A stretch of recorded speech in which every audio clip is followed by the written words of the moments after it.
Chapitre 1. Avant la chute, Blake Holland avait bâti sa carrière en découvrant la vérité dans les ombres. En tant que réalisateur de documentaires d'investigation, il avait exposé des fraudes d'entreprises, des corruptions politiques et des réseaux de traite d'êtres humains.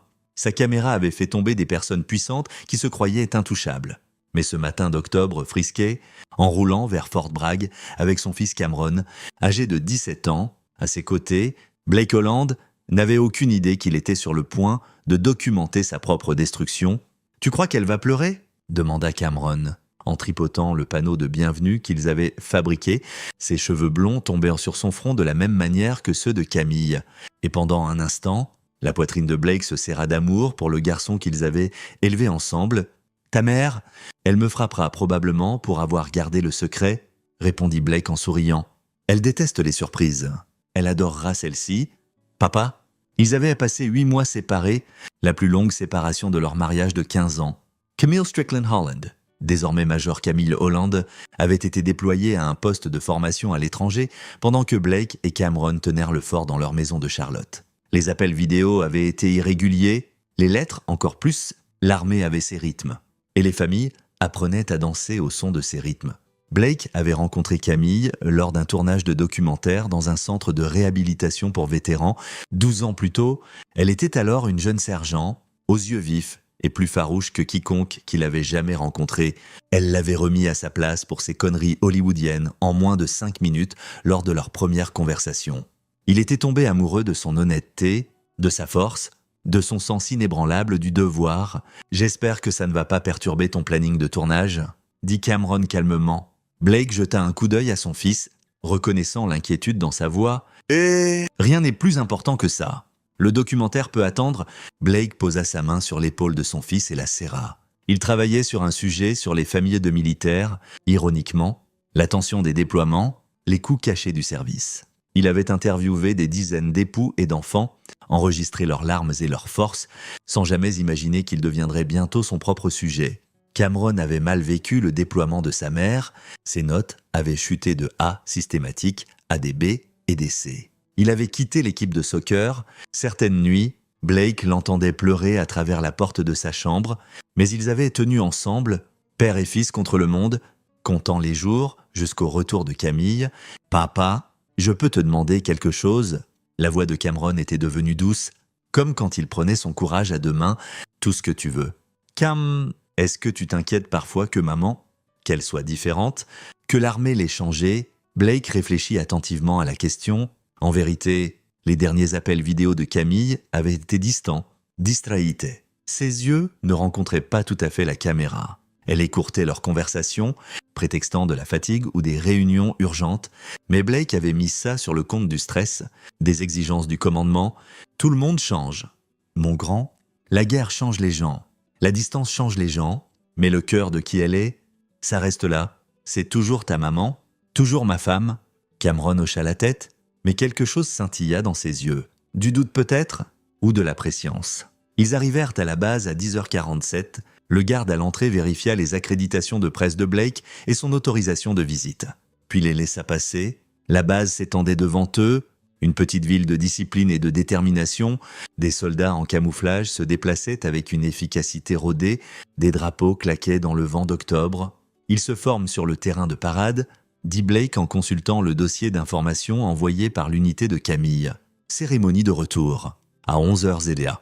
Allons-nous approcher avant qu'elle nous repère ? Ils se garèrent et marchèrent vers la zone d'assemblage, rejoignant une foule de familles, tenant des ballons et des panneaux.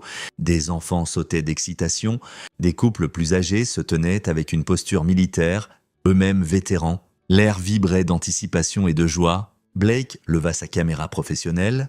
Il avait apporté son équipement par habitude, pensant capturer des images pour son documentaire. À travers le viseur, il vit des rangées de soldats en uniforme de parade, au garde à vous. Quelque part dans ses rangs se tenait Camille. Là-bas, Cameron attrapa le bras de son père en pointant du doigt. « Papa !» Je la vois, elle est dans la 3e rangée. À gauche, Blake pivota sa caméra, zoomant sur les soldats, et elle était là. Camille, sa femme, ses cheveux noirs tirés en arrière selon le règlement, son uniforme impeccable, sa posture parfaite. Elle était belle, forte, comme une étrangère. « Approchons-nous » dit Blake, l'excitation montant. « Je veux voir son visage quand elle nous verra. » Ils se frayèrent un chemin à travers la foule, s'avançant vers l'avant. 15 mètres, 12 mètres, 9 mètres. « Papa, arrête !» La voix de Cameron se brisa d'urgence. Ses doigts s'enfoncèrent dans le biceps de Blake, le tirant en arrière. « N'avance pas plus. »« Quoi ? Quoi ?» Blake se tourna, confus par la panique soudaine dans les yeux de son fils. Cameron fixait la formation, son visage blême, sa main tremblait en pointant du doigt. « Papa ? Maman est là-bas ? Mais papa !» Sa voix tomba à un murmure. Quelque chose cloche. « Qu'est-ce que tu...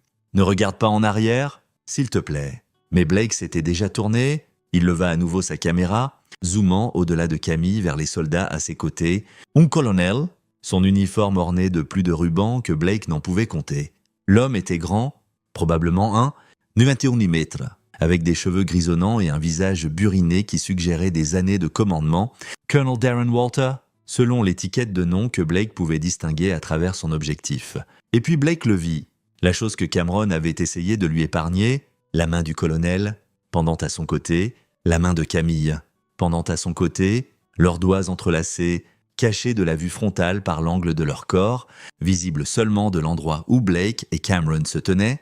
La caméra de Blake captura tout en détail haute définition parfaite, la manière intime dont leurs doigts s'entremêlaient, la légère inclinaison du corps de Camille vers le colonel, et puis, le plus accablant de tout, Camille tournant légèrement la tête, croisant le regard du colonel, et le sourire qui traversa son visage, pas le sourire qu'elle adressait à ses camarades soldats, pas le sourire qu'elle donnait à ses supérieurs, le sourire qu'elle adressait autrefois à Blake. La caméra continua d'enregistrer tandis que le monde de Blake s'effondrait. 20 ans en tant que réalisateur d'investigation l'avaient entraîné à documenter tout, à ne jamais arrêter d'enregistrer. Quoi qu'il voie, ses mains opéraient en pilote automatique pendant que son cœur se brisait. « Papa !» murmura Cameron, des larmes coulant sur son visage. « Je suis désolé, je suis tellement désolé. » Blake baissa lentement la caméra. Autour d'eux, les familles riaient et appelaient leurs proches.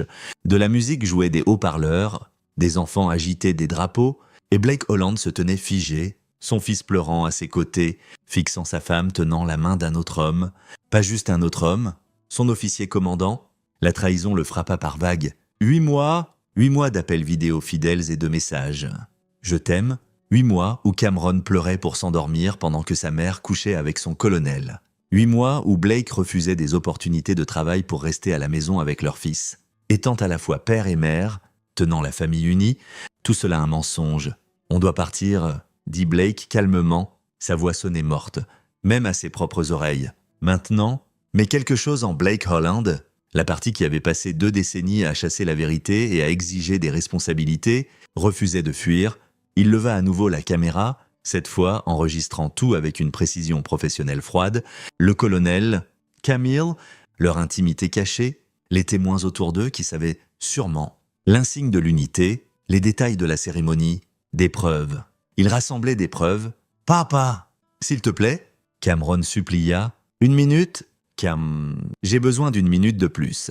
Blake zooma sur le visage de Camille une dernière fois. Elle scrutait la foule maintenant, probablement à la recherche des familles de ses soldats. Ses yeux balayèrent Blake et Cameron sans les reconnaître. Ils se tenaient dans la zone de presse, derrière des caméras professionnelles, invisibles dans la foule de journalistes. Puis Camille se pencha près du colonel et murmura quelque chose. Il sourit. Blake captura cela aussi. « D'accord » dit Blake enfin, baissant sa caméra. « Rentrons à la maison ?» Ils marchèrent vers la voiture en silence. Les épaules de Cameron tremblèrent de sanglots silencieux. Blake ne ressentait rien. Le choc l'avait engourdi, le transformant en le documentariste qu'il avait toujours été, observant, enregistrant, mais ne ressentant pas encore. Tandis qu'il quittait la base, le téléphone de Blake vibra avec un message de Camille. « Atterrissage demain matin ? Impatiente de voir mes garçons. Je vous aime tellement tous les deux. » Blake fixa le message un long moment, puis il en fit une capture d'écran et la sauvegarda dans son dossier de preuves. « Qu'est-ce qu'on va faire ?» demanda Cameron. Blake Holland avait fait tomber des politiciens corrompus, il avait exposé des trafiquants d'êtres humains, il avait ruiné des carrières et détruit des empires avec rien d'autre qu'une caméra. Et la vérité, on va lui faire regretter, dit Blake calmement, d'être jamais rentré. Chapitre 2. Confirmation. Blake ne dormit pas cette nuit-là. Il s'assit dans son bureau à la maison, la porte verrouillée, téléchargeant les images de sa caméra sur 3 disques, durs, séparés, sauvegarde. Toujours sauvegardé dans son métier. Des preuves perdues signifiaient des affaires perdues. Dans ce cas, c'était personnel. La vidéo jouait en boucle, chaque visionnage ajoutant de nouveaux détails qu'il avait manqués dans le choc de la découverte, la manière dont Camille et le colonel Walter se tenaient juste un peu plus près que le règlement ne le permettait, la familiarité décontractée dans leur langage corporel, le moment, clair comme de l'eau de roche en résolution 4K, où le pouce du colonel caressait le dos de la main de Camille. Cameron frappa doucement vers 2 heures du matin. « Papa, je peux entrer ?» Blake minimisa la fenêtre vidéo. « Oui, mon grand. » Son fils entra, les yeux rougis par les pleurs, tenant 2 tasses de café. Il les avait préparées tous les deux, forts et noirs. Comme Blake les prenait pendant les longues sessions de montage, la simple gentillesse de ce geste faillit briser la composure de Blake. « Je n'arrivais pas à dormir non plus, » dit Cameron en s'asseyant dans le fauteuil de montage. « Je n'arrête pas de voir son visage, souriant à lui comme ça. Depuis combien de temps, tu sais ?» demanda Blake doucement. La tête de Cameron se redressa brusquement. « Quoi ? Non ? Je ne savais pas. Je le jure. Papa. Je n'en avais aucune idée jusqu'à aujourd'hui.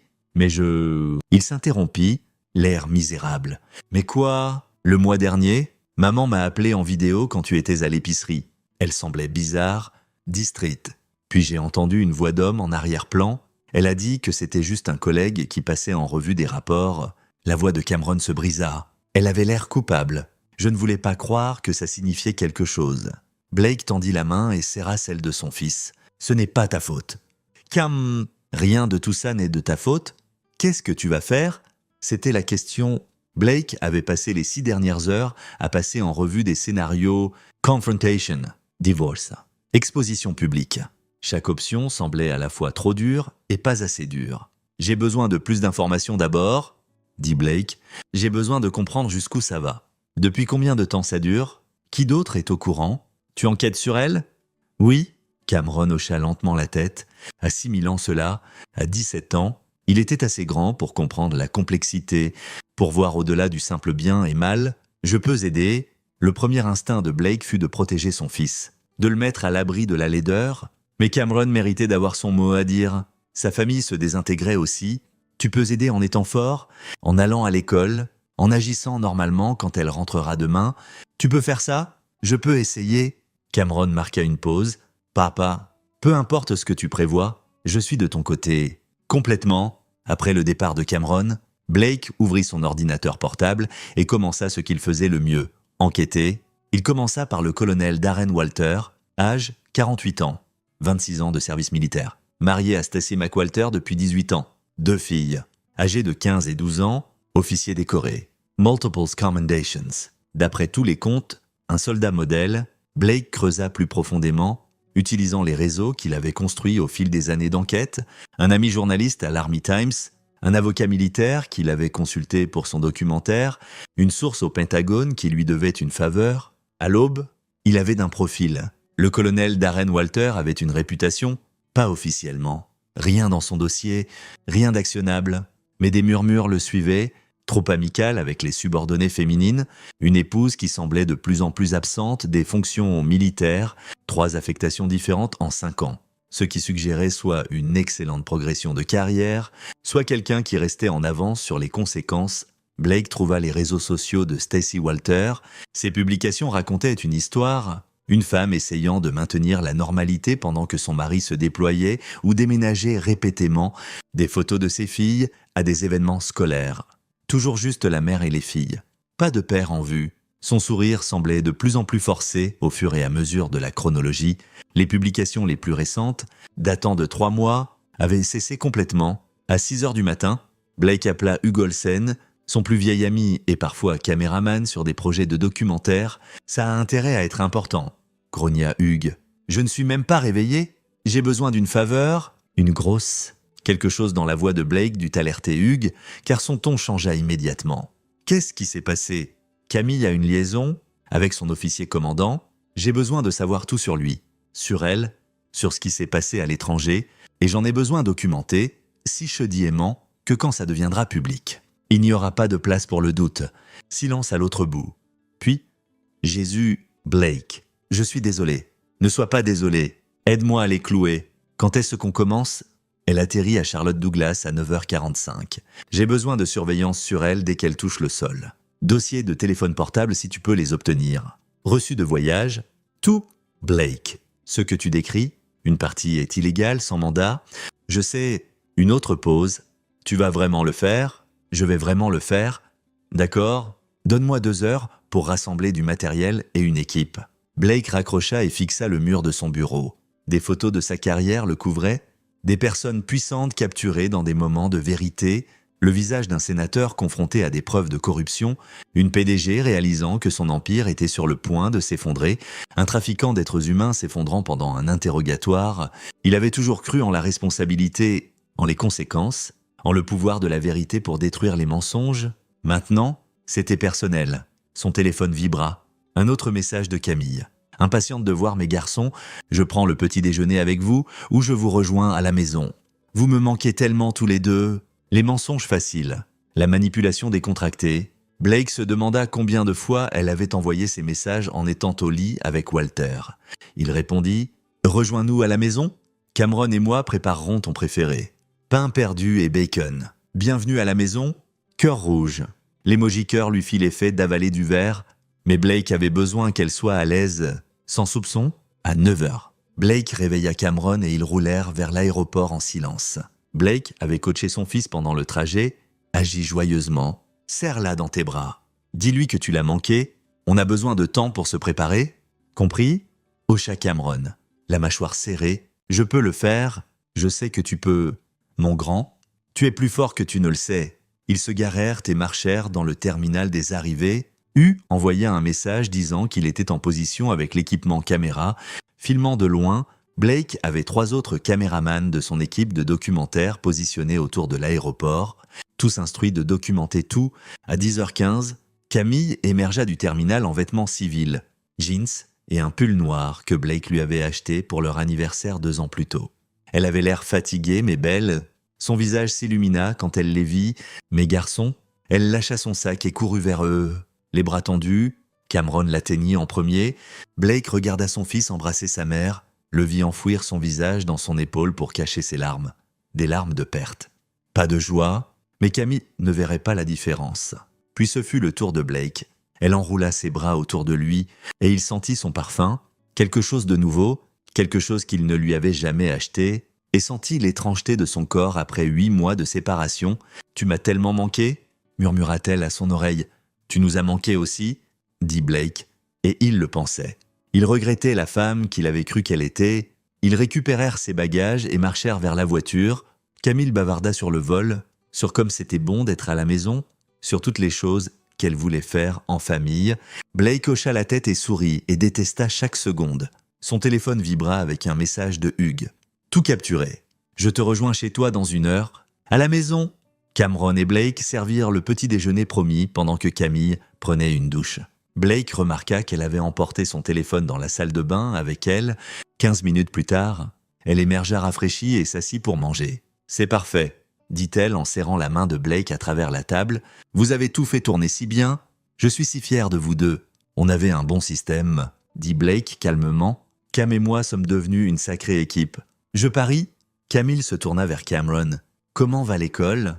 Tu as été discret sur tes notes pendant nos appels. »« Bien », dit Cameron, poussant la nourriture dans son assiette. « Juste occupé ?» Camille fronça légèrement les sourcils, mais n'insista pas. « Eh bien, je suis à la maison maintenant. On peut revenir à la normale. » Normale, comme si une telle chose existait encore. Le téléphone de Blake vibra à nouveau. Un message d'Ian Lawson, l'avocat de la famille. « Reçu ton message ? Passe cet après-midi. Apporte tout ce que tu as. »« Chérie, » dit Blake prudemment, « je dois sortir quelques heures. Affaire de documentaire. Vous deux pouvez rattraper le temps perdu. » Le visage de Camille s'assombrit. « Déjà, je viens juste de rentrer. Je sais, je suis désolé, mais c'est urgent. Je serai de retour pour le dîner. » Il l'embrassa sur le front. Un baiser de Judas. Et parti. L'attendait dans le bureau de Blake en centre-ville. 3 disques durs et un ordinateur portable étalé sur le bureau. « Dis-moi que tu as quelque chose, » dit Blake. Hugh tourna l'écran de l'ordinateur vers lui. « J'ai tout !» Les images de surveillance montraient de Camille marchant dans l'aéroport, s'arrêtant pour envoyer un message, souriant à son téléphone. Hugh avait piraté le Wi-Fi de l'aéroport, techniquement illégal, mais Blake s'en fichait et capturait son message. À la maison en sécurité, « Tu me manques déjà ?» Impatiente pour Denver, la réponse venait d'un numéro que Hugh avait tracé jusqu'au colonel Darren Walter. « 3 semaines. Je ferai les réservations. Il prévoit une autre rencontre, » dit Blake platement. « Denver dans 3 semaines. » Il y a plus, Hugh afficha des relevés bancaires. « Camille utilise une carte de crédit que tu ne connais pas. Regarde ses frais. Hôtel dans différentes villes pendant ses exercices de formation supposés, toujours associés à des frais de la carte de Walter aux mêmes endroits. Blake étudia l'épreuve. 5 villes différentes au cours des 4 derniers mois, toujours des voyages de week-end, toujours le même schéma. « Depuis combien de temps ?» demanda-t-il calmement. Hugh afficha des relevés plus anciens. « D'après ce que je peux dire, 6 mois, ça a commencé environ 2 mois après son déploiement, 6 mois de mensonges, 6 mois de trahison pendant que Blake élevait leur fils seul et attendait fidèlement son retour. « Il y a autre chose, » dit Hugh. « J'ai parlé à mon contact à la base. Walter a un historique. Ce n'est pas sa première liaison avec une subordonnée, mais il est connecté. Son beau-père est un général à la retraite avec de l'influence au Pentagone. C'est comme ça qu'il continue d'être promu et transféré avant que les scandales ne le rattrapent. Alors il a déjà fait ça, au moins 2 fois que mon source connaît. Les 2 fois, les femmes ont été réaffectées discrètement. Dommage à leur carrière. Rien pour lui ?» Blake sentit une fureur froide s'installer dans ses os. Et la femme de Walter, Hugh, afficha des photos de surveillance de Stacy Walter, une femme mince aux yeux fatigués, photographiée devant un cabinet d'avocats à Colorado Springs 2 jours plus tôt. « Elle sait, » dit Hugh, « elle demande le divorce. D'après ma source au cabinet, Walter ne le sait pas encore. Elle rassemble ses propres preuves. » Une idée commença à se former dans l'esprit de Blake. « Donne-moi ses coordonnées. » « Blake, qu'est-ce que tu prévois ? Quelque chose qu'ils ne verront jamais venir. » Chapitre 3. L'architecte. Blake se tenait dans le bureau d'Ian Lawson, regardant le skyline de Charlotte pendant qu'Ian examinait les preuves étalées sur sa table de conférence. L'avocat, 58 ans, barbe grise et impitoyable au tribunal, gérait les contrats d'affaires de Blake depuis des années. Maintenant, il gérait la dissolution de son mariage. « C'est étanche », dit Ian enfin. Preuves vidéo, relevés financiers, messages et textes, documentation de voyage. Tu pourrais demander le divorce aujourd'hui et repartir avec tout. Je ne veux pas de divorce, dit Blake calmement. Ian leva les yeux brusquement. Blake, pas encore, pas comme ça. Alors qu'est-ce que tu veux? Blake se tourna de la fenêtre. Je veux les détruire. Tous les deux, je veux que leur carrière se termine, que leur réputation soit ruinée, que leurs mensonges soient exposés si diement que tout le monde sache exactement qui ils sont. Ian s'adossa à sa chaise, étudiant son client. Ce n'est pas un conseil juridique que tu demandes? Non, c'est une stratégie. Un lent sourire traversa le visage d'Ian. Dis-moi à quoi tu penses. Blake exposa son plan. Il s'était formé depuis l'aéroport, se cristallisant au fur et à mesure que les preuves s'accumulaient. C'était élaboré, peut-être illégal par endroits, et nécessiterait une exécution parfaite, mais Blake n'avait pas bâti une carrière sur des documentaires sûrs et faciles. Il l'avait bâti sur l'exposition de la vérité. Peu importe à quel point elle était laide, le colonel Walter a un statut protégé par son beau-père, commença Blake, mais sa femme demande le divorce. Elle a ses propres preuves, mais elle se concentre sur l'infidélité financière et la négligence. Et si on combinait nos affaires? Tu veux t'allier avec la femme de Walter? Je veux lui donner les munitions pour le détruire complètement. En échange, elle m'aide à exposer la conduite de Camille. Une liaison entre un officier supérieur et une subordonnée est une offense passible de cour martiale. Camille perd sa carrière, Walter perd tout. Carrière, famille, réputation. Et toi, demanda Ian, qu'est-ce que tu y gagnes? La garde de Cameron, la maison et la satisfaction de les voir affronter les conséquences. Ian tapota son stylo contre son bloc-notes. C'est risqué. Si Camille sent le vent tourner avant que tu sois prêt, elle pourrait couvrir ses traces. Walter a définitivement les connexions pour enterrer des preuves. C'est pourquoi on agit vite et complètement, comme un documentaire, rassembler toutes les images, les monter en quelque chose d'indéniable, puis tout relâcher d'un coup. Pas d'avertissement, pas de chance de tourner le récit. Tu auras besoin de coopération militaire? Quelqu'un à l'intérieur qui peut s'assurer que les preuves atteignent les bons canaux. Blake sortit son téléphone et montra à Ian un échange de messages de ce matin-là. Elizabeth Osborne, procureure militaire stationnée à Fort Bragg. Elle enquête sur Walter depuis 2 ans pour suspicion de fraternisation et abus d'autorité. Elle a eu des pièces, mais jamais assez pour poursuivre. Je suis sur le point de lui donner un dossier complet. Ian siffla bas. Tu as été occupé. Je n'ai pas gaspillé 20 ans à apprendre comment faire tomber des gens puissants. Ils passèrent les 3 heures suivantes à planifier. Ian gérerait le cadre légal, papier de divorce prêt à être déposé, arrangement de garde, protection des actifs financiers. Blake continuerait la surveillance et la collecte de preuves. Et ensemble, ils coordonneraient avec Stacey Walter et Elizabeth Osborne pour construire un dossier si complet qu'aucune influence militaire ne pourrait l'enterrer. Une question, dit Ian tandis que Blake se préparait à partir. Cameron, sait-il ce que tu prévois? Il sait que je ne vais pas laisser tomber. Il va être pris dans les tirs croisés, la carrière de sa mère qui se termine, scandale et public. Attention médiatique. Es-tu préparé à ça? Blake pensa au visage de Cameron à l'aéroport, aux 8 mois où Cameron avait souffert de l'absence de sa mère pendant qu'elle les trahissait tous les deux, aux années de mensonges que Cameron découvrirait au fur et à mesure. Cameron mérite la vérité, dit Blake, et il mérite de voir que les actions ont des conséquences. Sa mère lui a enseigné l'honneur et le devoir. Maintenant, il apprendra que ces mots signifient vraiment quelque chose.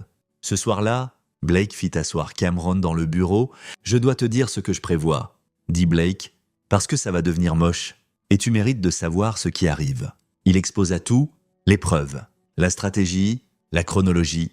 Cameron écouta en silence, son visage passant par des émotions, choc, colère, tristesse, et enfin, une détermination sombre. « Quand ?»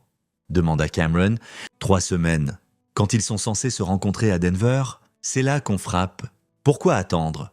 Parce qu'on a besoin qu'ils commettent plus de preuves. J'ai besoin de vidéos d'eux ensemble à Denver, besoin de plus de documentation de la liaison. Plus on a de preuves, moins ils peuvent nier ou minimiser. » Cameron hocha lentement la tête. « Et maman, est-ce qu'elle soupçonne quelque chose? » « Non, elle pense s'en être tirée, c'est son erreur. »« Papa !» La voix de Cameron se brisa. Est-ce qu'il y a une chance que tout ça soit faux? Qu'il y ait peut-être une explication?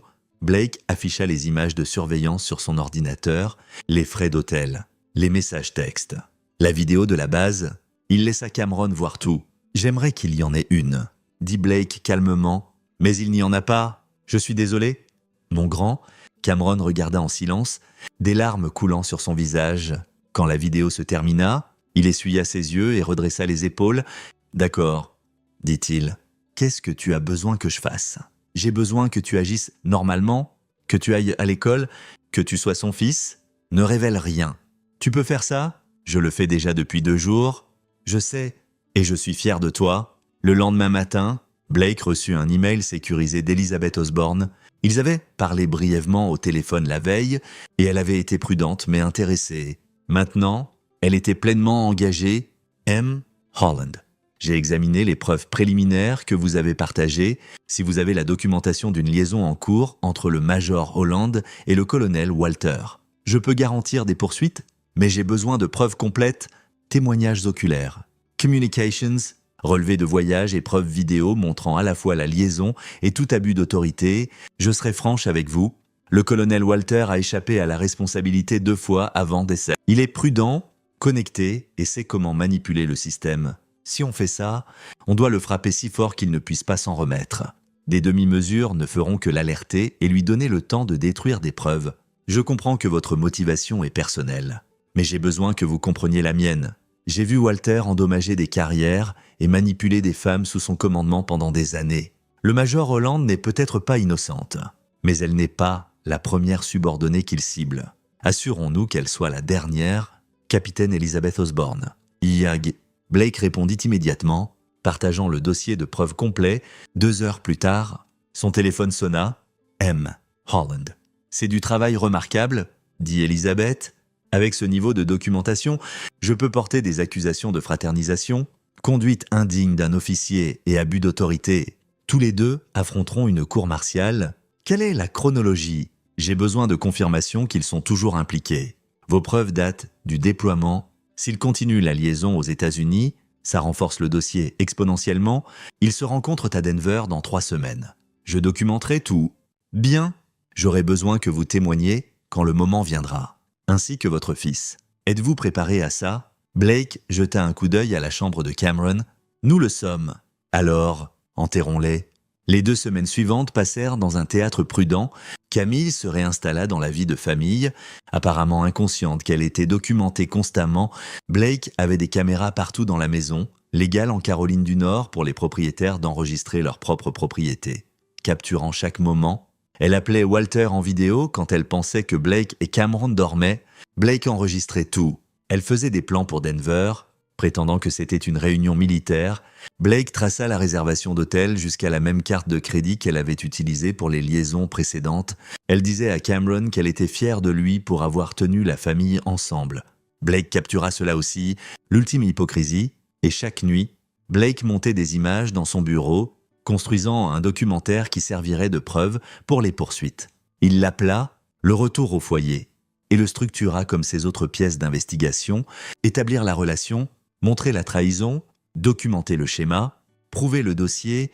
Hugh passa un soir pour examiner le montage brut. « Jésus, Blake, dit-il quand ce fut fini. C'est dévastateur, ça doit l'être. Et après, quand tout ça sortira, quoi?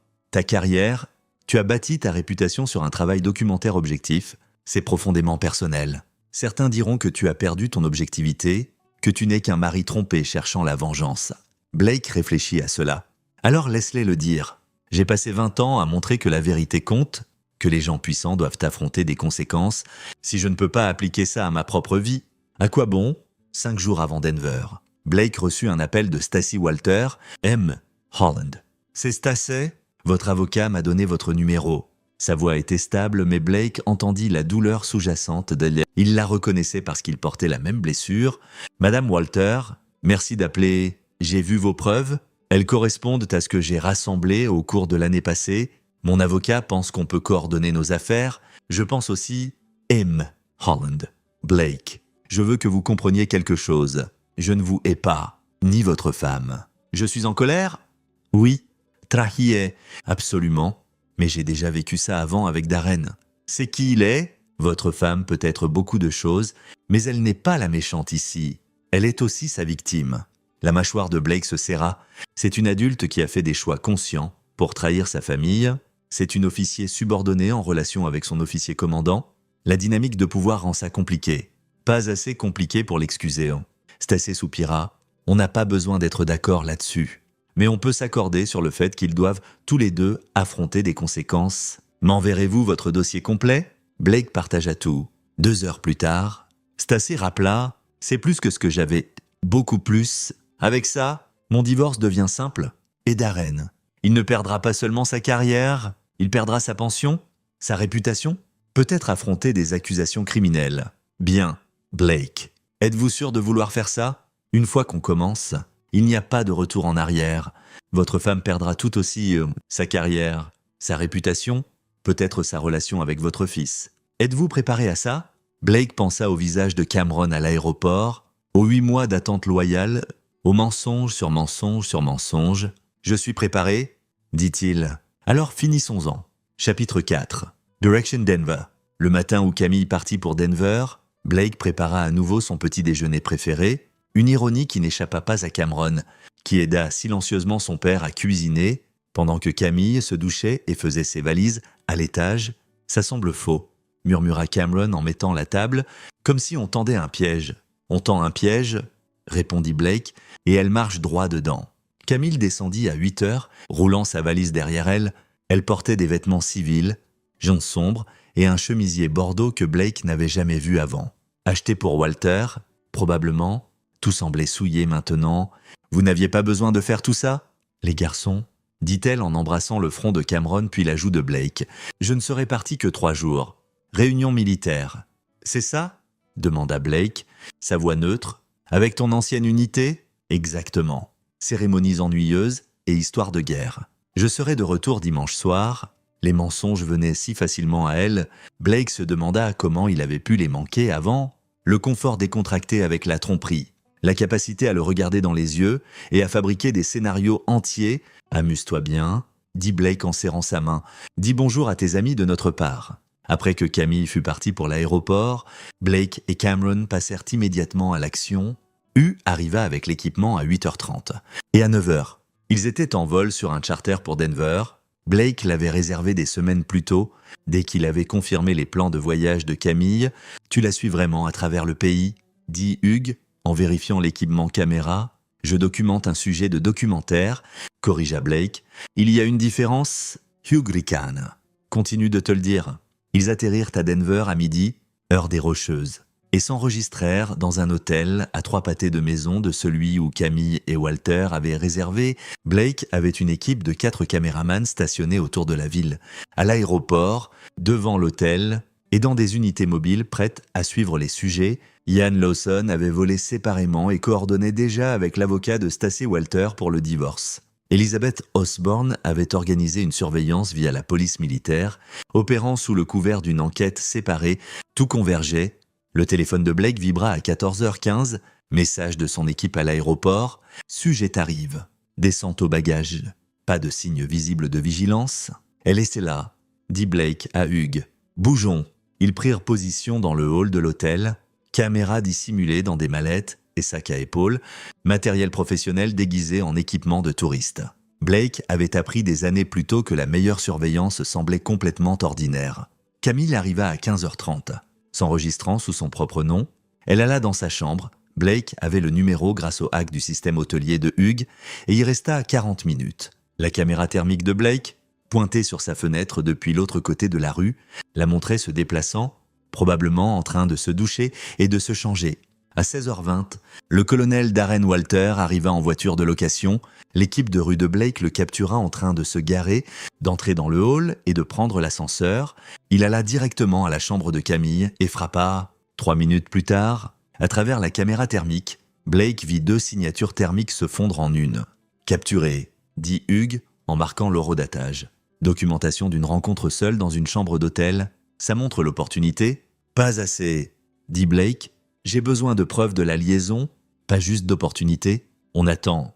Ils émergèrent à 18h, Walter en vêtements civils qui semblaient en chair, chemise sur mesure, jeans de designer. Ils marchèrent 3 pâtés de maison jusqu'à un restaurant, s'assirent à une table d'angle et commandèrent du vin.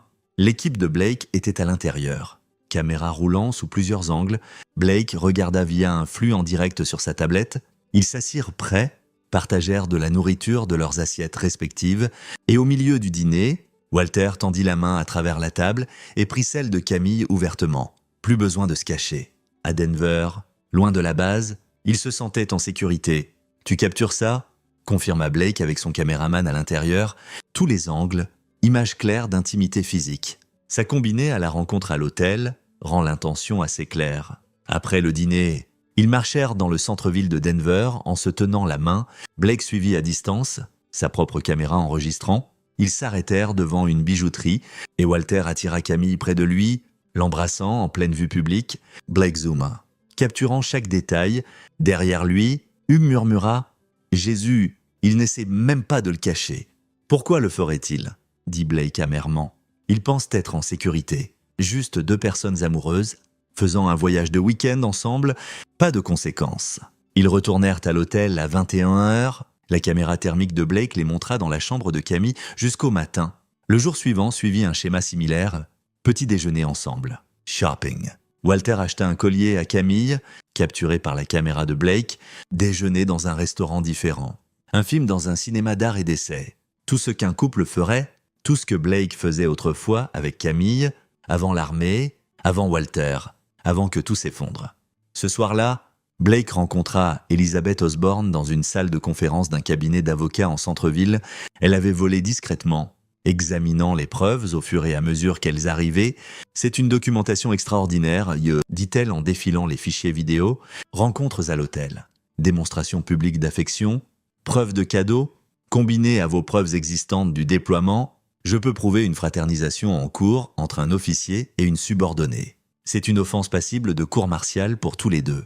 Quand bougez-vous » demanda Blake. « Lundi matin, je porterai des accusations via le bureau JAG.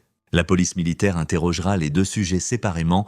Avec ce niveau de preuve, ils n'auront pas de défense. » Et les connexions de Walter, son beau-père. Elisabeth sourit sombrement. J'ai construit un dossier depuis 2 ans. Vos preuves étaient la pièce finale, mais j'ai aussi documenté le schéma de comportement de Walter avec d'autres subordonnés. Le général Hayes, le beau-père de Walter, a protégé son gendre avant, mais sa propre fille divorce de Walter.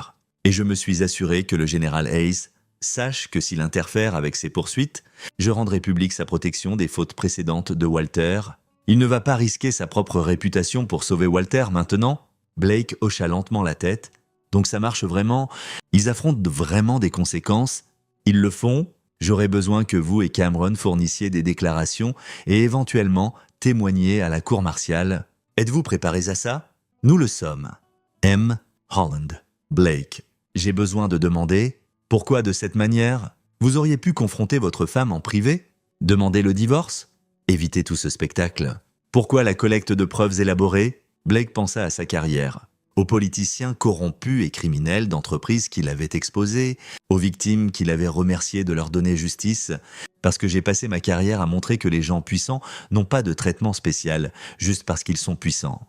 J'ai documenté des abus et exigé des responsabilités, et quand c'est arrivé à moi, à ma famille, je ne pouvais pas juste partir. Si je crois aux conséquences pour les autres, je dois y croire pour moi-même, même si ça détruira la carrière de votre femme. Elle a détruit notre famille en premier. Je m'assure juste que tout le monde sache pourquoi. Dimanche matin, Blake reçut un appel de Stacy Walter. « C'est en train d'arriver », dit-elle. « Demain matin, je signifie les papiers de divorce à Darren. Les accusations militaires sont portées simultanément. Il ne le verra pas venir. » « Comment allez-vous » demanda Blake. « Honnêtement, je suis soulagé. J'ai su pour ses liaisons pendant des années. Je suis resté à cause de mes filles, à cause de sa carrière, parce que je pensais pouvoir le réparer, mais on ne peut pas réparer quelqu'un qui ne pense pas être cassé. Madame Walter, Stacy, s'il vous plaît, Stacy, merci pour avoir coordonné ça. Je sais que ce n'est pas facile. Nous sommes des survivants. Blake, nous avons survécu à la trahison. Maintenant, on s'assure qu'ils survivent aux conséquences. Le vol de Camille de retour à Charlotte partait à 15h. Blake et Hugh prirent un vol plus tôt. Arrivant à la maison à 18h, Cameron attendait avec leur voisine, Madame Béatrice Cornell, qui avait accepté de rester avec lui pendant l'absence de Blake. « Comment était votre voyage » demanda Madame Cornell innocemment. « Productif » dit Blake. « J'ai tout ce dont j'avais besoin. » Après son départ, Cameron regarda son père. « Alors c'est fait. Tu as tout. Qu'est-ce qui se passe demain? Demain, le monde de ta mère s'effondre. » Chapitre 5. Le règlement de compte commence. Camille rentra à la maison dimanche soir, épuisée, mais heureuse. Ou du moins, elle jouait bien le bonheur. Blake la regarda défaire ses bagages, accrochant des vêtements qui sentaient un Cologne inconnu, et ne ressentit rien d'autre qu'une satisfaction froide. « Comment était ta réunion » demanda-t-il. « Bien, épuisante. Tu sais comment c'est ? Beaucoup d'anciennes histoires et de rattrapages. » Elle bâilla. « Je vais me doucher et aller directement au Lika. Bonne idée ? On se voit demain matin ?» Les mensonges continuaient, faciles et pratiqués, mais demain matin, les mensonges prendraient fin.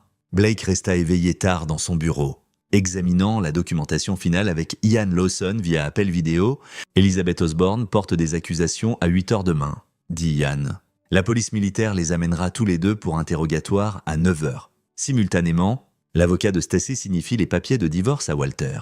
Il va avoir le pire lundi de sa vie. Et la réponse de Camille, a-t-elle un avocat ? Elle a droit à un défenseur militaire. Oui, mais Blake, les preuves sont accablantes. Son avocat lui conseillera probablement d'accepter la responsabilité et d'essayer de minimiser les dommages. Il n'y a pas de défense gagnante ici. Bien, j'ai aussi préparé ta demande de divorce. Tu peux signifier les papiers quand tu es prêt ? Je recommande d'attendre que l'enquête militaire soit publique, pour qu'elle ne puisse pas prétendre que tu te venges. Combien de temps avant que ce soit public ? Une fois les accusations portées et les enquêtes commencées, le mot se répand vite dans les cercles militaires. Donne 48 heures, peut-être moins, puis tu signifies les papiers et demandes la garde complète. Blake hocha la tête. Cameron et moi sommes prêts. Blake, une chose de plus. Es-tu préparé au contre-coup ? Camille sera en colère, peut-être vindicative. Elle pourrait essayer de monter Cameron contre toi, prétendre que tu as saboté sa carrière par dépit. Les médias pourraient te dépeindre comme le mari vindicatif. Laisse-les essayer. J'ai des preuves vidéo de chaque mensonge qu'elle a dit. J'ai la documentation de la liaison. J'ai la preuve qu'elle a choisi l'adultère plutôt que sa famille. La vérité est ma défense. Lundi matin arriva gris et froid, correspondant à l'humeur de Blake. Il prépara le petit déjeuner pendant que Camille se préparait pour le travail. Elle portait son uniforme, vérifiant son apparence dans le miroir, ajustant son insigne de grade avec fierté. « Tu as l'air impeccable », dit Blake. « Merci. Grande réunion de formation aujourd'hui. Je veux faire bonne impression. Je suis sûr que tu le feras. » Elle l'embrassa au revoir à 7h30 et partit pour la base. Blake regarda sa voiture disparaître au coin de la rue. Puis appela Cameron de sa chambre. « C'est en train d'arriver », dit Blake. En ce moment, ils s'assirent ensemble dans le bureau, regardant l'horloge. 8h20 et passa, puis 9h. Le téléphone de Blake vibra à 9h17 avec un message d'Elizabeth Osborne. Sujet en garde à vue pour interrogatoire. Accusation portée. Pas de retour en arrière maintenant. Blake montra le message à Cameron. Le visage de son fils était pâle, mais déterminé. « Ça va ?» demanda Blake. « Non, mais ça ira. » À 9h45, le téléphone de Blake sonna. Camille, sa voix tremblait. À peine contrôlée. « Blake, j'ai besoin que tu m'écoutes très attentivement. Ne réagis pas, ne dis rien avant que j'explique. Qu'est-ce qui se passe ? Je suis à la base. La police militaire vient de m'amener pour interrogatoire. Ils enquêtent sur... » Sa voix se brisa. Ils enquêtent sur des allégations de fraternisation avec un officier supérieur. Blake laissa le silence planer, lui donnant du temps pour continuer. « Je ne sais pas ce qu'ils pensent avoir, mais c'est un malentendu. Quelqu'un a clairement une dent contre moi, peut-être un collègue jaloux. Oh, Camille, arrête. » Quelque chose dans son ton la fit s'arrêter. « Je sais pour Walter, » dit Blake calmement. « Je sais depuis 3 semaines. J'ai des preuves vidéo, relevés financiers, messages text. Documentation de voyage. J'ai tout et je l'ai donné au procureur militaire. » Silence mortel à l'autre bout, puis un murmure. « Quoi ? J'étais à la base quand tu es rentré. Je t'ai vu lui tenir la main. Je t'ai suivi à Denver. J'ai documenté tout. Et maintenant, tu vas affronter les conséquences. Blake, tu ne comprends pas ? Ce n'est pas ce que... Né, ne t'avise pas d'essayer d'expliquer ça. J'ai vu que tu me mentais chaque jour pendant 3 semaines. J'ai vu que tu disais à Cameron que tu étais fier de lui pour avoir tenu notre famille ensemble pendant que tu la détruisais. J'ai tout sur caméra. » Sa respiration était maintenant saccadée. « Pourquoi ferais-tu ça ? Si tu savais, pourquoi ne me l'as-tu pas juste dit ? On aurait pu arranger ça. On aurait pu arranger 6 mois de trahison, 8 mois de mensonges. Tu as fait ton choix ? Camille, maintenant, je fais le mien.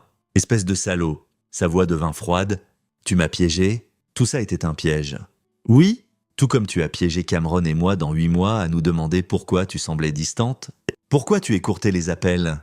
Pourquoi tu agissais bizarrement ? On pensait que c'était le stress du déploiement. Il s'avère que c'était juste de la culpabilité de baiser ton boss. Ne t'avise pas d'utiliser ce langage sur « j'utiliserai n'importe quel langage que je veux ». Tu vas être jugé en cour martiale pour fraternisation et conduite indigne d'un officier. Tu vas perdre ta carrière. Et puis je demande le divorce et la garde complète de Cameron. La garde. Blake.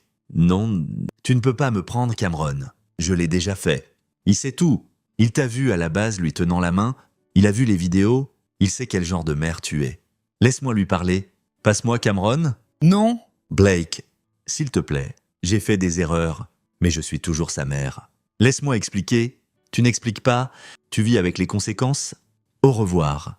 Camille, il raccrocha. Ses mains tremblaient, l'adrénaline inondant son système. Cameron était assis sur le canapé, ayant entendu chaque mot. « Elle voulait me parler », demanda Cameron. « Oui, bien.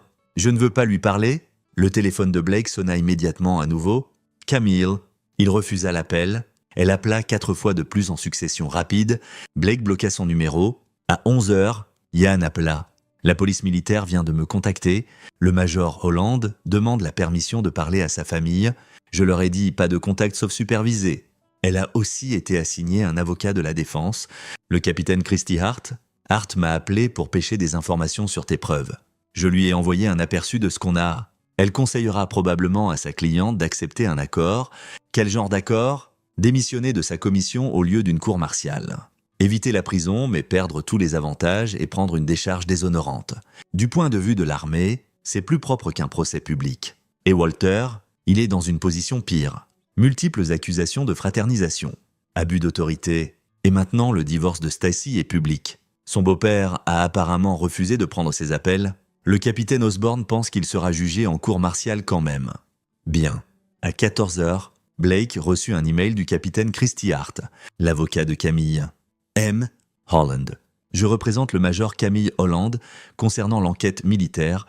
Je comprends que vous et votre femme avez des difficultés conjugales. Mais je crois que cette situation a été escaladée inutilement. Ma cliente est prête à assister à des séances de conseil conjugal et à réparer toute indiscrétion conjugale, mais détruire publiquement sa carrière n'aide personne. Surtout pas votre fils. J'aimerais arranger une réunion entre vous, votre femme et nos avocats respectifs pour discuter d'une voie à suivre qui protège les intérêts de tous.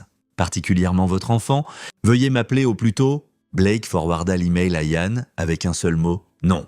Ian répondit, bien, ils essaient de minimiser les conséquences. N'engage pas. Ce soir-là, Blake et Cameron commandèrent une pizza et mangèrent en silence. Cameron picorait sa nourriture, clairement en train de traiter les événements de la journée. « Tu penses qu'elle va se battre ?» demanda enfin Cameron. « Probablement, mais elle ne peut pas gagner. Les preuves sont trop fortes. »« Papa, est-ce que tu te demandes parfois si c'était trop dur ?» Comme peut-être qu'on aurait dû lui parler d'abord, Blake réfléchit attentivement à cela. Quand j'expose la corruption dans mes documentaires, les gens me demandent parfois la même chose. Pourquoi ne pas leur donner une chance d'expliquer d'abord ? Et je dis toujours la même chose. Les gens corrompus ne se réforment pas quand confrontés en privé. Ils mentent, couvrent et continuent. La seule façon de les arrêter est de rendre leurs actions publiques et indéniables. Ta mère avait 8 mois pour être honnête. Elle a choisi les mensonges chaque jour. Je sais, c'est toujours ma maman. Elle l'est. Et tu as le droit d'avoir des sentiments compliqués sur ça. Tu peux être en colère et blessé et l'aimer quand même. Ces choses ne s'annulent pas. Est-ce que tu l'aimes encore ? Blake réfléchit honnêtement à la question. J'aime qui je pensais qu'elle était. Cette personne n'existe plus. Peut-être n'a-t-elle jamais existé. À 20 heures, la sonnette de Blake retentit. Il vérifia la caméra de sécurité. 2 officiers de police militaire et le capitaine Christy Hart. M. Holland, dit le capitaine Hart quand il ouvrit la porte. Je m'excuse pour l'intrusion, mais j'ai besoin de parler avec vous et votre fils sur l'enquête. Mon avocat a conseillé pas de contact avec les représentants de ma femme. Je ne suis pas ici au nom de votre femme. Je suis ici parce que l'enquête militaire nécessite des déclarations de vous et de Cameron. Le capitaine Osborne m'a demandé de faciliter puisque je suis déjà impliqué dans l'affaire. Blake les laissa entrer. Les officiers de police militaire étaient professionnels et courtois, expliquant qu'ils avaient besoin de déclarations formelles sur ce que Blake et Cameron avaient observé et quelles preuves Blake avait rassemblées. Pendant 2 heures, Blake et Cameron donnèrent des comptes rendus détaillés. Blake fournit des copies de toute sa documentation, vidéos, photos, relevés financiers, messages et textes, itinéraires de voyage. Les MP prirent des notes et posèrent des questions de clarification. M. Holland, dit l'un des MP quand ils finirent, « J'ai besoin de demander, êtes-vous conscient que certaines de vos méthodes de surveillance pourraient avoir été illégales ? Spécifiquement, le piratage de systèmes hôteliers et de relevés de téléphones portables, je le suis, dit Blake calmement, et je suis préparé à affronter toute conséquence pour mes méthodes, mais les preuves de la liaison sont accablantes même sans le matériel obtenu de manière questionnable. Les images vidéo de lieux publics, témoignages oculaires et relevés de voyage sont tous obtenus légalement. Le MP hocha la tête, je voulais juste ça au dossier. Pour être honnête, on voit ce genre de choses plus souvent que vous ne le pensez. Des époux rassemblant des preuves. Habituellement, c'est admissible tant que les faits centraux sont vérifiés par des moyens légaux. Après leur départ, Cameron avait l'air épuisé. C'est toujours comme ça. Tes enquêtes, parfois, la vérité est souvent enterrée sous des couches de mensonges. Tu dois creuser à travers tout, documenter tout, jusqu'à ce qu'il n'y ait plus nulle part où se cacher. Et les gens se battent toujours, toujours. Personne ne pense être le méchant de sa propre histoire. Ta mère pense probablement être la victime ici, que je suis celui qui est déraisonnable, mais elle a trompé, elle nous a menti. Je sais, mon grand, mais les gens ont une capacité incroyable pour l'auto-illusion. Ils réécrivent le récit dans leur tête jusqu'à ce qu'il soit le héros qui a fait des choix difficiles dans des circonstances impossibles. Cameron fut silencieux un long moment. Puis, papa, merci. Pourquoi ? Pour ne pas prétendre que tout va bien ?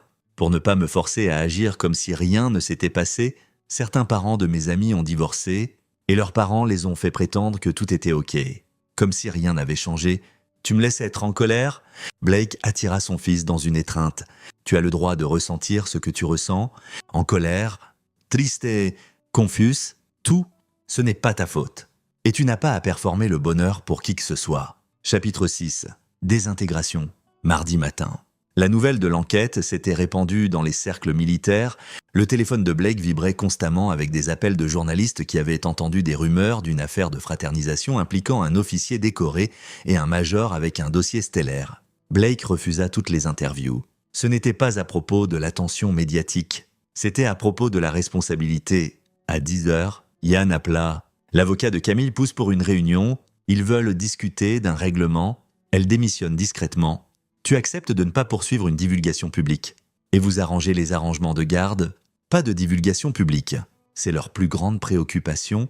La carrière de ta femme est finie de toute façon, mais elle veut éviter d'être un exemple dissuasif. Elle s'inquiète pour sa réputation. Blake rit amèrement. Elle aurait dû y penser avant de coucher avec son officier commandant. Blake, j'ai besoin que tu considères quelque chose. Si tu pousses pour une divulgation publique complète, couverture médiatique, dossier judiciaire détaillé, ça devient plus dur pour Cameron. Ses amis sauront, ses professeurs, tout le monde dans votre communauté. Les enfants peuvent être cruels. Cameron mérite de connaître la vérité. Jay Toit, mais est-ce que le monde entier a besoin de savoir ? Blake réfléchit à cela. Son instinct de documentariste était d'exposer tout, de rendre l'histoire publique pour que les gens puissent en apprendre, mais Cameron n'était pas un sujet dans son documentaire. C'était son fils, et le protégé devait passer en premier. Quelles sont les conditions ? Demanda Blake enfin. Camille démissionne de sa commission immédiatement. Décharge déshonorante. Elle renonce à toute revendication sur la maison.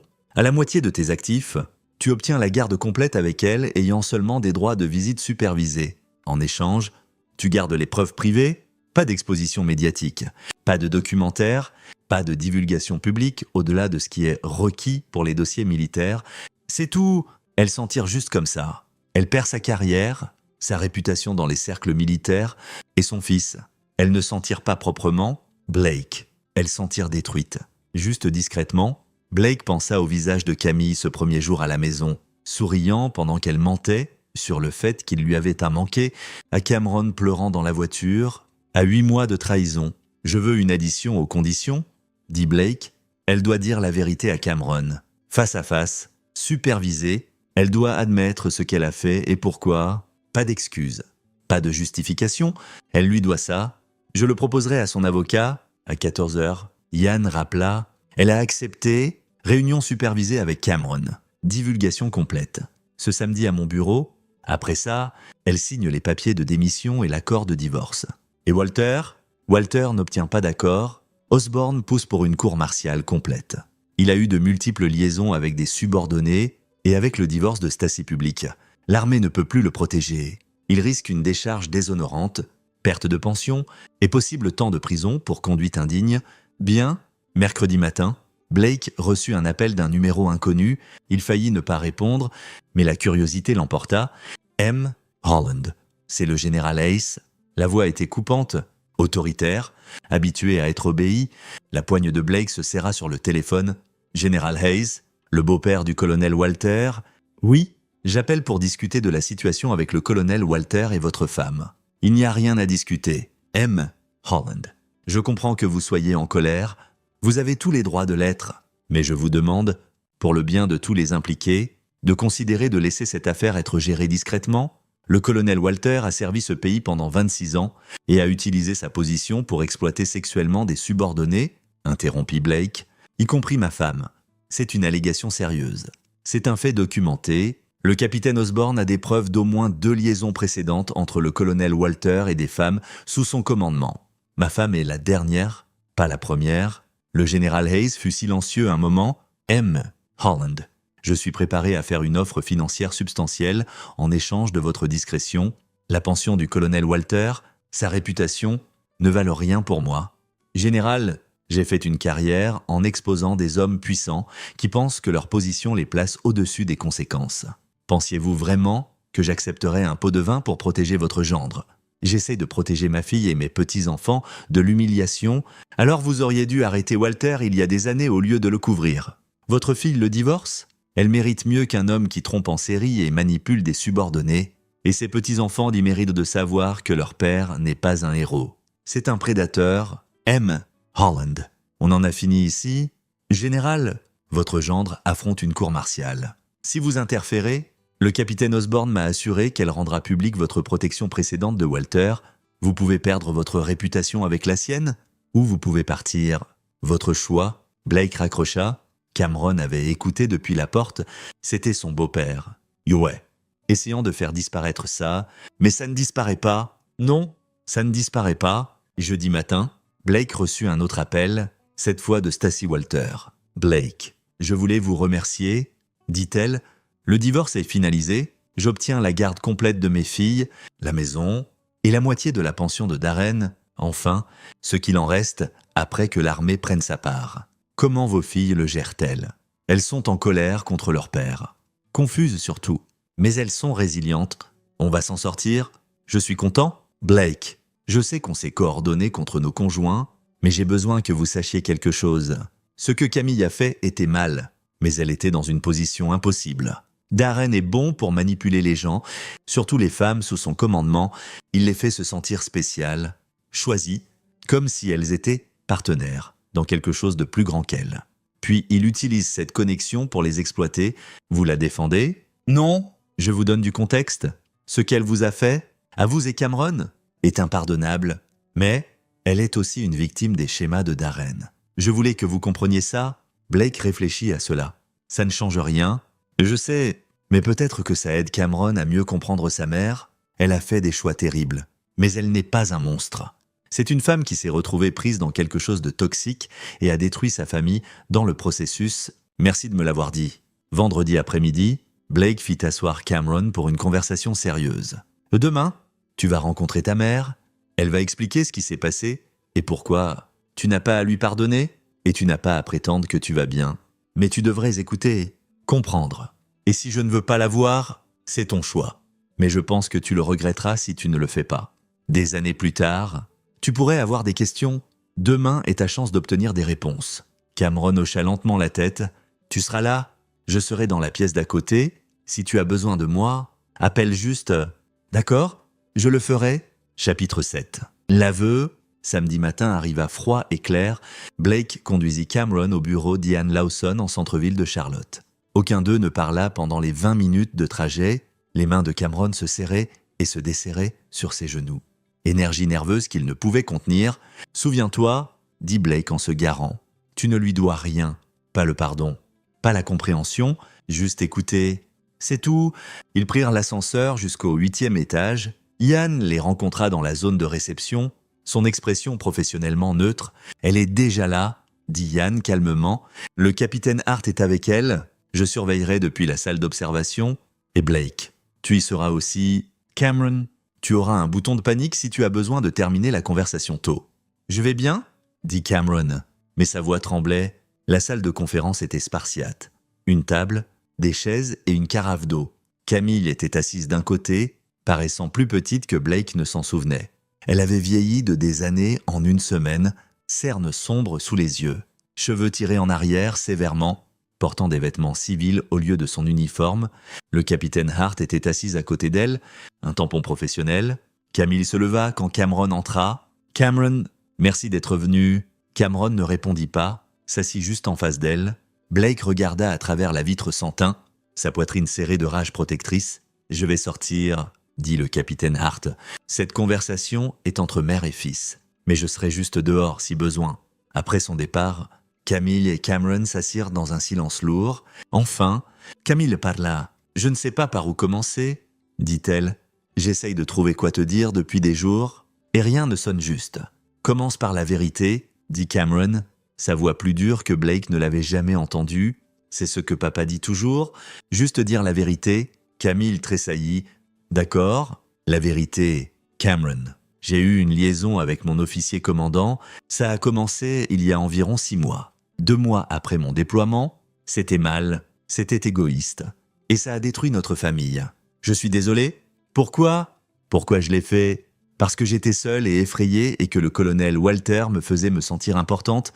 Il me prêtait attention quand je me sentais invisible. Il me faisait sentir que je comptais. Tu comptais pour nous? La voix de Cameron se brisa. Papa et moi étions à la maison à t'attendre, comptant les jours, et tu baisais ton boss parce que tu te sentais seul. Cameron, non. Tu n'as pas le droit de faire des excuses. Papa était seul aussi, j'étais seul. Tu nous manquais tellement que ça faisait mal, mais on ne t'a pas trahi. On ne t'a pas menti chaque jour. On était fidèles. Des larmes coulaient sur le visage de Camille. Tu as raison, tu as absolument raison, il n'y a pas d'excuses. J'ai fait des choix terribles et j'ai blessé les 2 personnes que j'aime le plus au monde. Est-ce que tu nous aimes? Parce que ça n'en a pas l'air. On dirait que tu aimes le colonel Walter. Je ne l'aime pas. Je ne l'ai jamais aimé. C'était de l'évasion. Doofenshmirtz, une façon d'éviter de gérer le stress et la peur du commandement, mais ça ne le rend pas ok. Cameron se pencha en avant, ses yeux féroces. Maman, je t'ai vu? À la base, papa et moi sommes venus pour te surprendre. Et je t'ai vu lui tenant la main, lui souriant comme tu souriais à papa avant. Et à ce moment-là, j'ai vu toute ma famille s'effondrer. Est-ce que tu comprends ce que ça faisait? Je ne peux pas imaginer. Non, tu ne peux pas. Parce que tu n'étais pas là. Tu n'as pas été là pendant 8 mois. Tu l'as choisi lui plutôt que nous. Encore et encore, chaque jour. Je sais, et je le regretterai pour le reste de ma vie. Blake regarda son fils se redresser, trouvant une force que Blake ne savait pas qu'il possédait. « Je veux te demander quelque chose, et je veux une vraie réponse », dit Cameron. « Quand tu nous appelais en vidéo, quand tu me disais que tu étais fier de moi pour être fort, quand tu disais à papa que tu l'aimais, est-ce que tu mentais ou est-ce que tu le pensais ?» Camille fut silencieuse un long moment. « Je le pensais. À ces moments-là, je pensais chaque mot. Mais ensuite je raccrochais et retournais vers lui, et je compartimentais. Je me disais que c'était différent, que ce qui se passait à l'étranger n'était pas réel, que je pouvais rentrer et que tout irait bien, mais ça ne va pas bien, ça ne sera plus jamais bien, je sais. Est-ce que tu comprends que je ne te fais plus confiance? Que je ne sais pas si je le ferai un jour? Oui. Bien, parce que tu dois comprendre ce que tu as détruit. Ce n'est pas juste ta carrière ou ton mariage. Tu m'as détruit moi, tu m'as fait douter de tout ce que je croyais sur l'honneur et le devoir et la famille.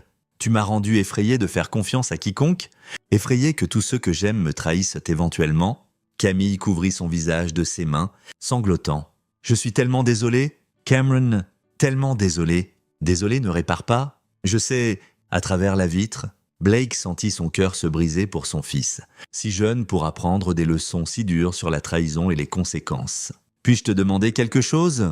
dit Camille calmement. « Ça va, vraiment ?»« Non !»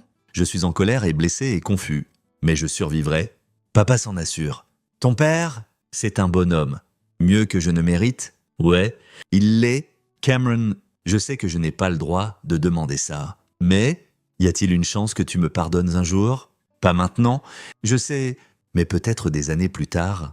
Cameron réfléchit attentivement à cela. Peut-être, je ne sais pas. Pour l'instant, je ne peux même pas te regarder sans me sentir malade.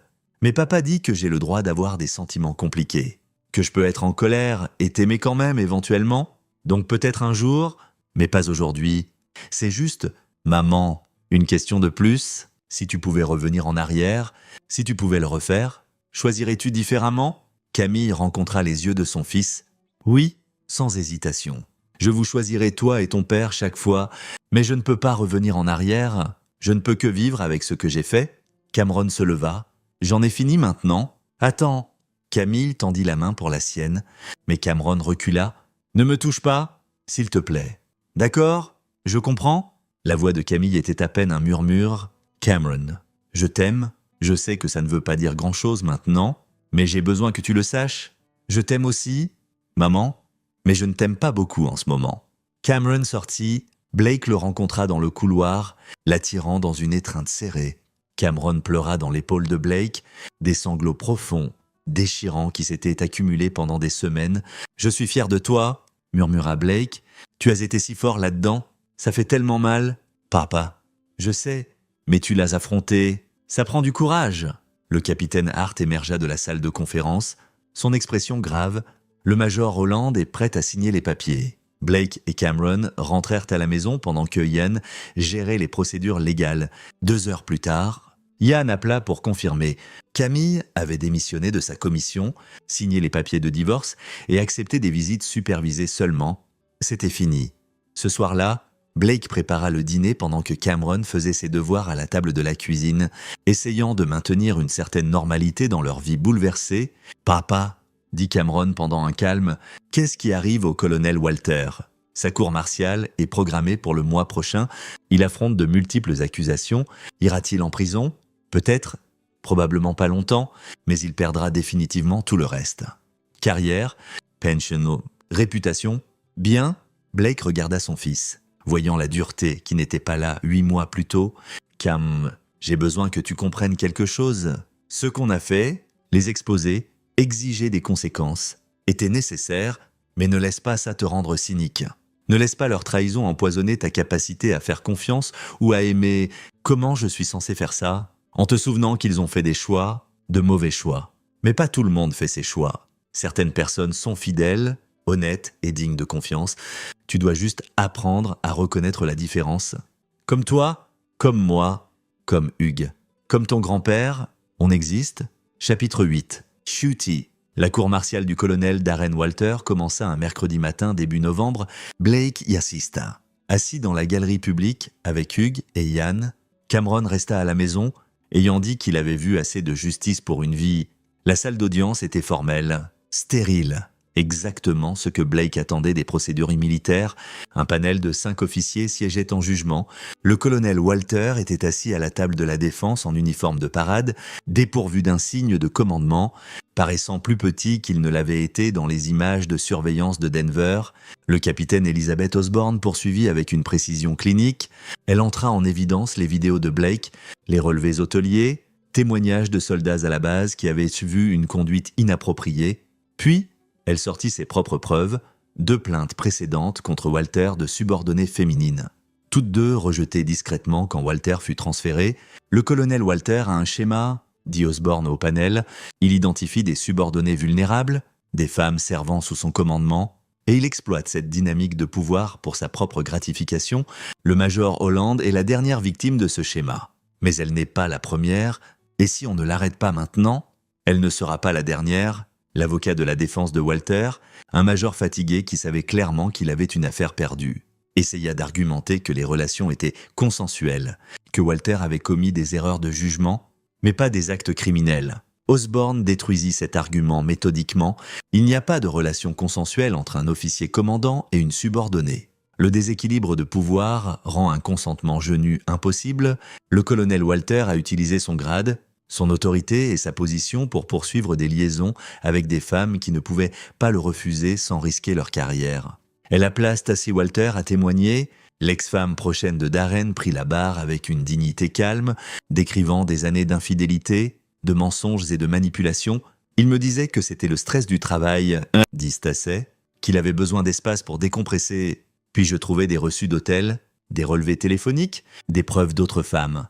Quand je le confrontais, il s'excusait, promettait de changer. Jurait que c'était la dernière fois, mais ça ne l'était jamais. « Pourquoi êtes-vous resté ?» demanda Osborne. « Pour mes filles, pour sa carrière, parce que je croyais que le mariage signifiait travailler sur les problèmes. Mais il arrive un point où travailler sur les problèmes devient hainable de l'abus. J'ai atteint ce point quand j'ai vu les preuves de M. Holland. Quand j'ai réalisé que Darren n'allait pas changer, que c'était qui il était, Blake observa Walter pendant tout le témoignage.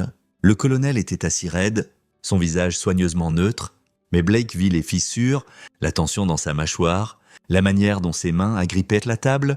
C'était un homme regardant sa vie soigneusement construite s'effondrer. Bien, le 2e jour, Osborne appela Blake à témoigner. Il prit la barre et jura de dire la vérité, quelque chose qu'il avait toujours fait, même quand ça faisait mal. M. Holland. Veuillez décrire au panel ce que vous avez vu le 14 octobre à Fort Bragg. Blake raconta le retour, le moment où Cameron vit Camille et Walter, la tenue de main cachée, le langage corporel intime. Et après cette découverte de « Qu'avez-vous fait ?» J'ai commencé à documenter tout. Je suis un documentariste d'investigation, c'est ce que je fais. Je les ai suivis à Denver, j'ai enregistré leurs démonstrations publiques d'affection, leurs rencontres à l'hôtel, leurs achats ensemble, j'ai rassemblé des relevés financiers, messages et textes, itinéraires de voyage. J'ai construit un dossier complet prouvant la liaison en cours. « Pourquoi ?» demanda Osborne. « Pourquoi aller à de telles lengths ?» Blake regarda directement le colonel Walter.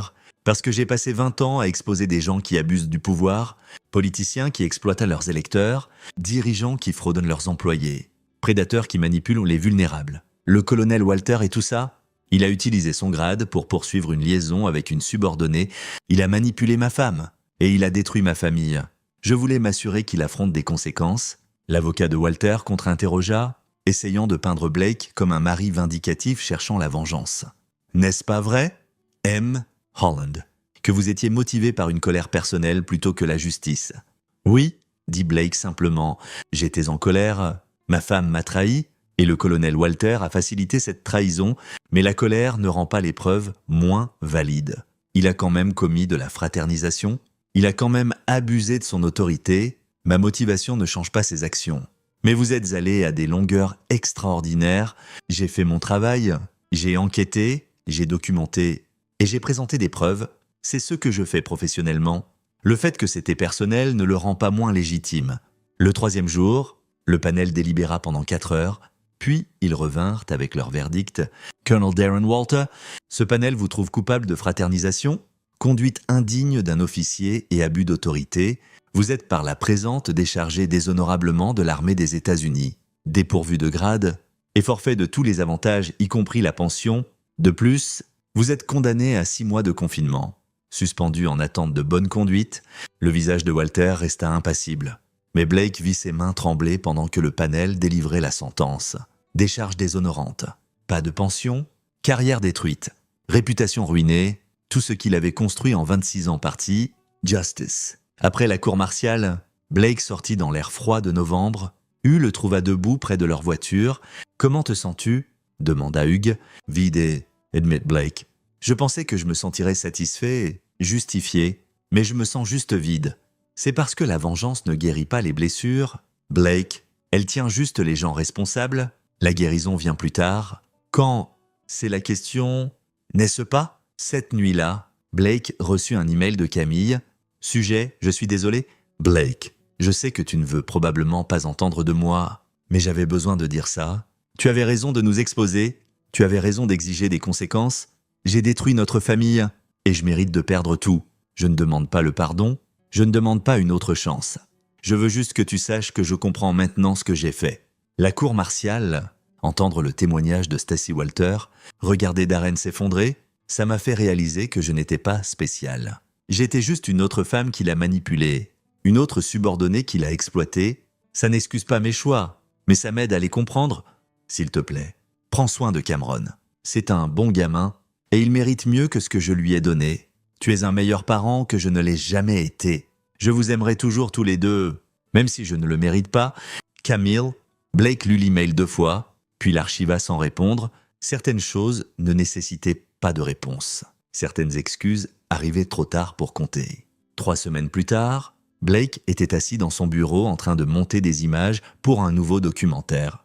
Celui-ci sur les familles du militaire gérant le déploiement. Ironiquement, il avait décidé de continuer le projet, utilisant sa propre expérience pour informer le récit, pas comme vengeance ou exposition, mais comme exploration honnête de comment le déploiement tend les relations et ce qui arrive quand ces tensions brisent les mariages.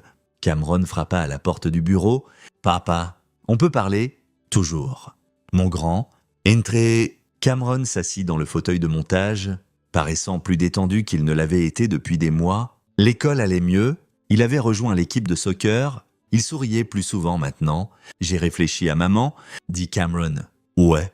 À quoi sur elle ? Je pense que je veux la voir à nouveau, pas régulièrement, ou quoi que ce soit, mais peut-être des visites supervisées, comme l'accord dit. Je suis toujours en colère, mais elle me manque aussi, c'est bizarre. Pas bizarre du tout. C'est être humain. Tu seras OK avec ça ? Je sais que tu la hais. Je ne la hais pas, dit Blake pensivement. Je hais ce qu'elle a fait. Il y a une différence. Et si tu veux avoir une relation avec elle, je soutiendrai ça. C'est ta mère. Tu décides ce que ça signifie. Merci. Papa. Je suis fier de toi. Tu sais, la façon dont tu as géré tout ça, la force que tu as montrée, c'est remarquable. J'ai appris de toi, cet après-midi-là. Blake reçut un appel d'Elizabeth Osborne, M. Holland. Je voulais vous mettre à jour sur le colonel Walter.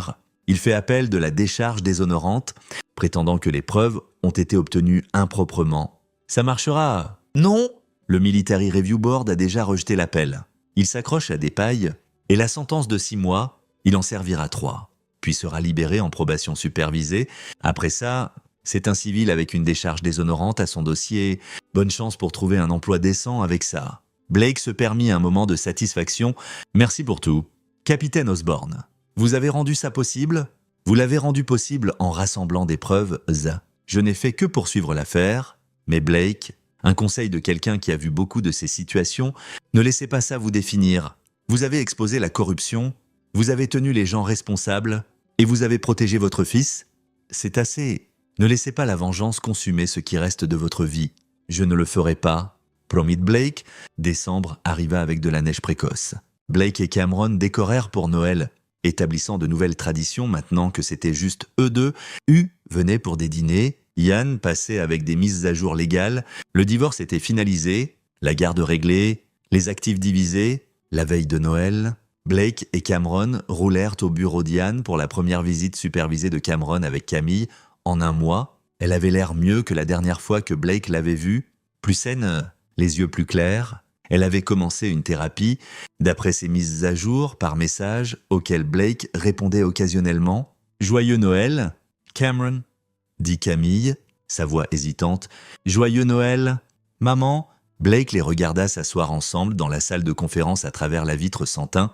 Ils parlèrent d'école, de l'équipe de soccer de Cameron, de petites choses quotidiennes qui semblaient monumentales vu tout ce qui s'était passé.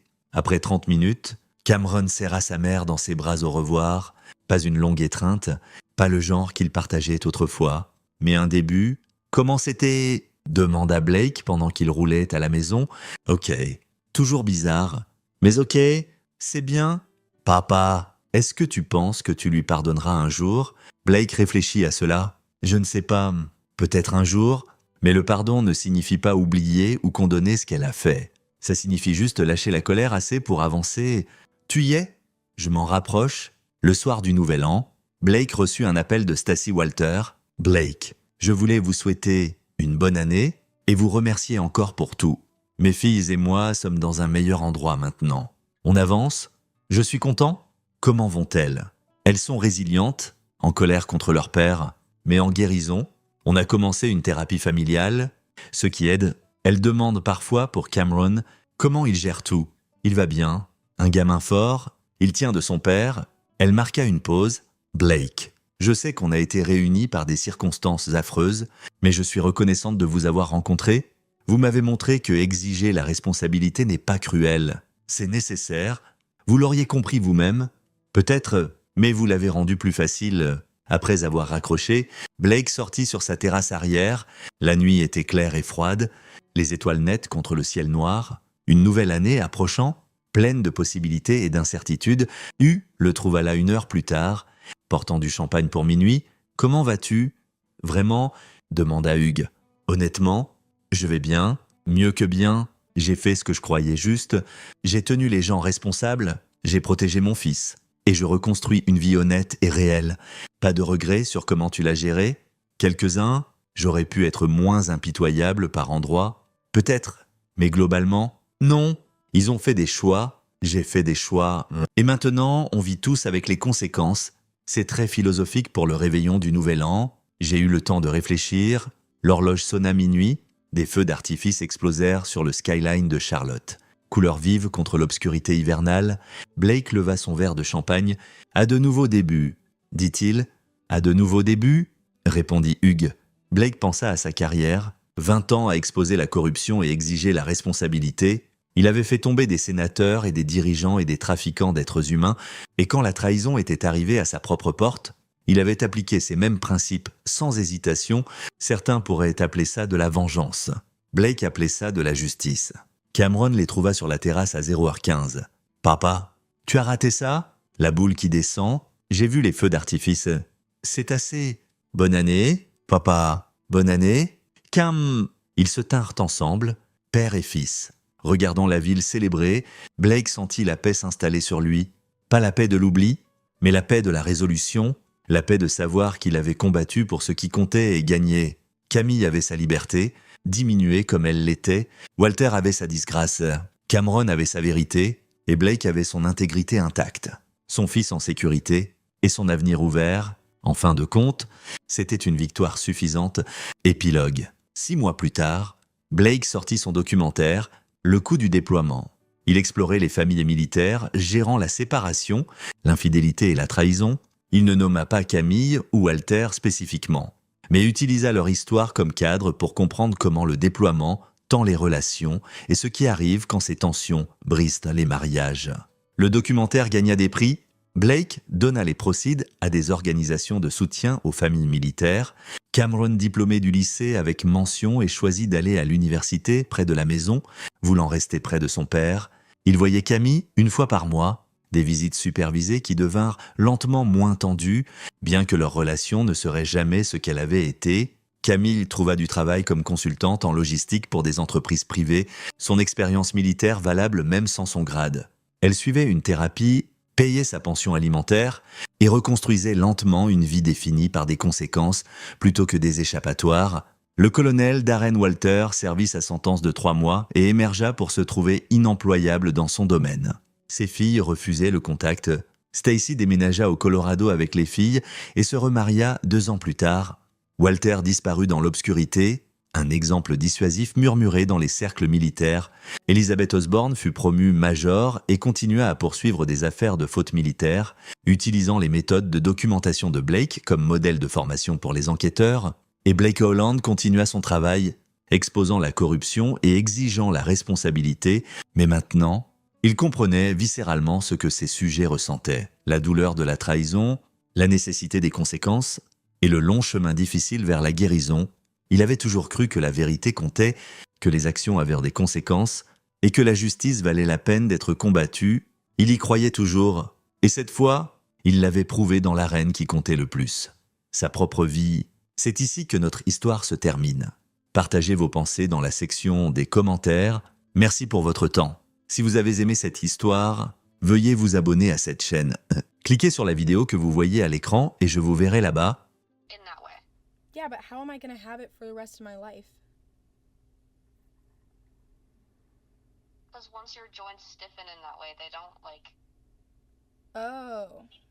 if you're damaging your body, it doesn't heal all the way. That's a better way of putting it. You are being confusing. Not on purpose. You made it sound like I'm giving myself that, and then once I get it, I won't be able to reverse it, and then it'll be a thing that the disorder is what I'm gonna be dealing with. So, I need to stop now before I give myself the disorder. Well, it's just a different way of you have to think about it in your brain. That don't make sense. Why That's what I think about it. I'm so scared to get carpal tunnel. Well, yeah, me too, I guess. You need to be moving your hands in ways that you don't normally, That's what I'm doing right now. and doing, probably hand grip exercises. You both want to give your hands a rest and also move them in ways that's not familiar. You got to get those joints out of the pattern that they have created. I don't know if it's carpal tunnel though. You don't know that, but you don't want to risk that, so it's... Jade, what did it mean for her? My mom has it too. Okay, what did it feel like? Pain. Just like you. Yeah, but it's not that kind of pain. And What do it's you mean not that kind of... it's not when I stretch my fingers or something. It's just in general. Yeah.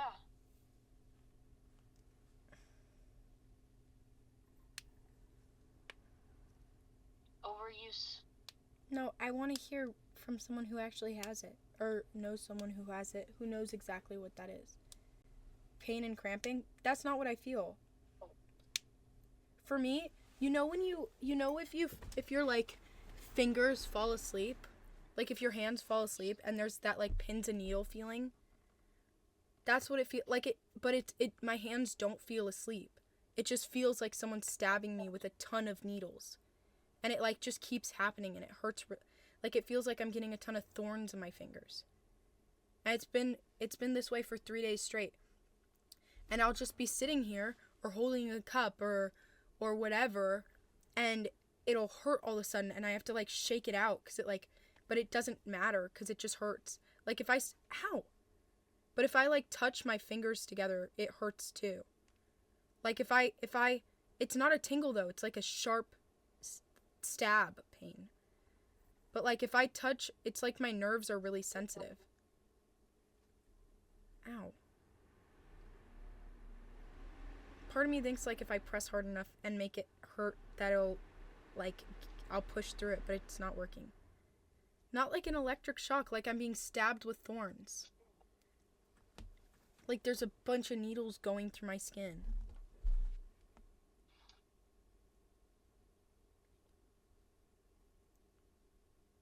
Good night.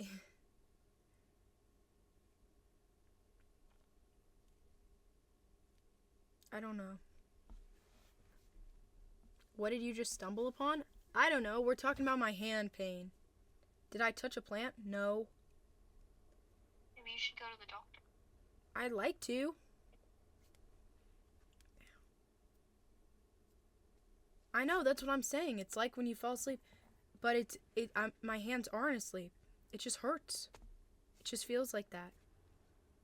I don't think my muscles, guys, I appreciate some of your advices, but also, please listen to what I'm saying before you give me ideas. Grab your thumb and press it to like the base of your other thumb. Like here?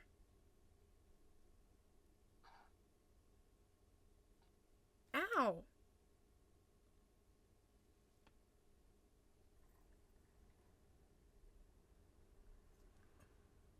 Like if it hurts, it means I probably have it. Or like there's just a tendon there that's supposed to be pushed.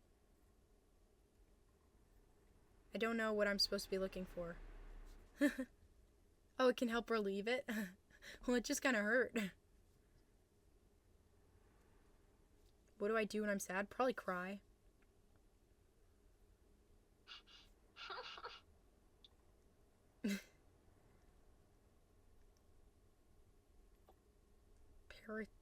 I don't know, guys.